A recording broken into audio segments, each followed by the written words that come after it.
আমি পাস করতে Dhaka university chance পাইছি। আম্মা আম্মা আমি চান্স পাইছি আম্মা।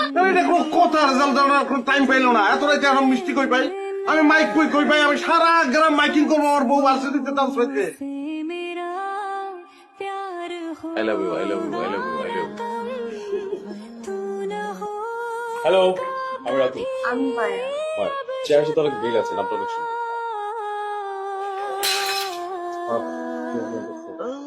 আমার ওই ফোনটা কই? তোমার ওই ফোনটা না নষ্ট হয়ে গেছে, ওটা ঠিক করা সম্ভব। সমস্যা নেই, ওটা আমাকে দিয়ে দাও, আমি ঠিক করে নিব। আরে নাও না। না, এত দামি ফোন তো আমার দরকার নাই রাতু। আচ্ছা তুমি আমাকে বন্ধু পাবো না, বন্ধু হলে কি ফোন নেওয়া যায় না? খাইছো? নিশ্চয়ই আমি খাই নাই দেখে তুমি এখনো খাও নাই। এই যে আমি খাইতে বসতেছি, তুমি খাই লো। আচ্ছা ঠিক আছে, আমি তো একটু বাইরে আইছি, আপনার বাসায় যা ফোন দেই। খাই লো।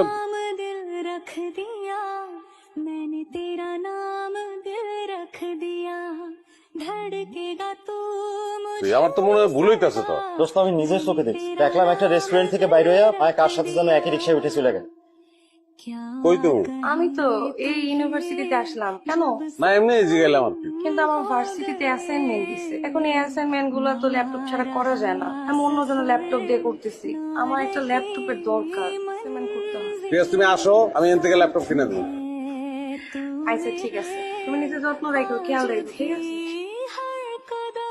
হাত ধরতেছো কেন? এখানে লোকজন আসছে না, এখানে খাচ্ছ।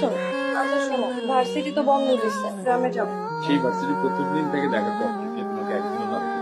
আমি এতদিন কিভাবে থাকবো? আর তুমি বসো, আমি হিসাবটা মিলে তারপর একসঙ্গে যাবো না। হ্যাঁ হ্যালো, তুমি পৌঁছাইছো? আমি এখনো বাসায় যাই নাই, বুঝছো? আমি বাসায় পৌঁছে তারপর তোমাকে ফোন দিই। কেডা ফোন দিছিল? ঢাকা থেকে আমার বান্ধবী ফোন দিছে, পৌঁছেছি কিনা এটা জানার লিগে। এই ফোন কবে কিনলা? আমার তো জানা নাই। আগে পুরো ফোনটা পেয়েছে, এটা কিনছি। ওখানে তো সবাই স্মার্টফোন ব্যবহার করে, আর এখন স্মার্টফোন ব্যবহার না করলে হয়।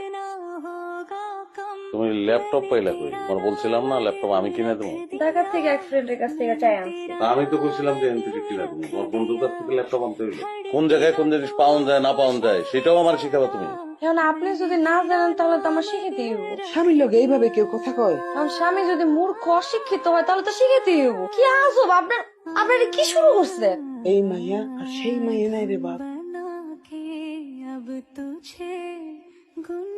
আমার কি এখানে থাকতে ভালো লাগতেছে বলো? কিছুদিন টাইম দাও, সবকিছু ঠিকঠাক করে আমি চলে আসবো। বোমা তুমি কার লাগে সারাক্ষণ ফোনে কথা কও? আমার কও দেখি। গ্রামে আসছে পর থেকে ফোন কানের থেকে নামেই না, কথাই কইতে থাকো। কার লাগে? কে? আম্মা এটা কেমন কথা? আমি কি কথা কইতে পারবো না? আমার কি স্বাধীনতা বলে কিছু নাই? আমার কত মানুষ ফোন দিতে পারে, আমার ভার্সিটির কত ফ্রেন্ড আইছে, এরা ফোন দিতে পারে না? কি কইতেছেন আম্মা এটা আপনি আমারে? সারাক্ষণ ফোনে কার লাগে কথা কয়? সারাক্ষণ এত কে আছে যে হেরে এত ফোন করে? আমি সেটাই শুনতে চাই। এখন এটা জবাব কি আপনার দিতে হইব? দিতে পারবো না?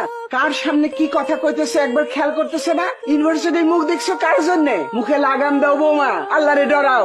আপনি আমার লাগাম দিতে কোন? আপনি কি চান কোন তো? আমি ঠিকই লাগাম দিয়ে আসি। আপনি মারতে চান? আপনি মারেন। আপনি মারতে চাইতেছেন না? মারেন। ও মারবেন না তো আপনি পুরারে কোন পুরাবার। বুঝছি তো। আমি তাকে এটা আমরা চান না। আমি জানা তাকে মরে যাবো গা। আপনি কেডা? আমি তো আপনার চিনি না। আপনি আমার কি শিখিতেছেন? আশ্চর্য, আপনি আমার হাত ধরছেন। আমি অন্যায় করছি, ভুল করছি। আমি আগের মতো তৎক্ষণাৎ মাফ করে দাও, কিন্তু এরকম করো না, মাফ করে দাও। আমি চিনি না লোকটাকে, পাগল ছাগল নাকি? আচ্ছা আমার বড় হাত ধরবো কি তোর মোড়া? তোর জিজ্ঞাসা লাগবো। আপনি ছাড়েন। জীবনে আপনি আমার উপরে মুখ দিয়ে আমার সামনে আসবেন না। আমি আপনার দেখতে চাই না। অন্যের বউয়ের লাগে প্রেম করেন, আপনার লজ্জা করে না? ছি! আমি তোমার সবকিছু খুলে কইতে চাইছিলাম।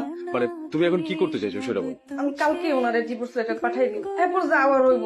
বাহ, তুমি দারুণ বলেছো। যেই মানুষটা তার নিজের স্বপ্ন পূরণ না করে তোমার স্বপ্ন পূরণ করেছে তাকেই তুমি ডিভোর্স দিয়ে দিবে? কত সহজ সবকিছু, তাই না? তুমিও আমার কইছো তুমি আমার ভালোবাসো। ভালোবাসতাম, তবে এখন বাসি তোমাকে প্রচন্ড রকম থেকে।